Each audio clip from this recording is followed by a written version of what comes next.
এটি জিয়া পরিবারের আসন এবং সর্বশেষ আমাদের মাননীয় প্রধানমন্ত্রী আমাদের বগুড়ার কৃতি সন্তান জনাব তারেক রহমান এই আসন থেকে নির্বাচন করেছেন এবং আমাদের প্রতিদ্বন্দ্বী প্রার্থীর দ্বিগুণ ভোটে তিনি নির্বাচিত হয়েছেন। আমরা আশা করছি এই নির্বাচন অত্যন্ত সুষ্ঠু, অবাধ এবং নিরপেক্ষ হবে। আপনারা সাংবাদিক বন্ধুরা যারা রয়েছেন তারাও লক্ষ্য করেছেন যে বগুড়ায় যে এতদিন ক্যাম্পেইন চললো একটি সুষ্ঠু সুন্দরভাবে প্রচার চলছে।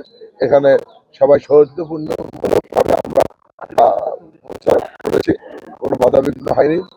ইনশাআল্লাহ আজকের নির্বাচনটা অত্যন্ত সুন্দর সুষ্ঠু পরিবেশে অনুষ্ঠিত হবে।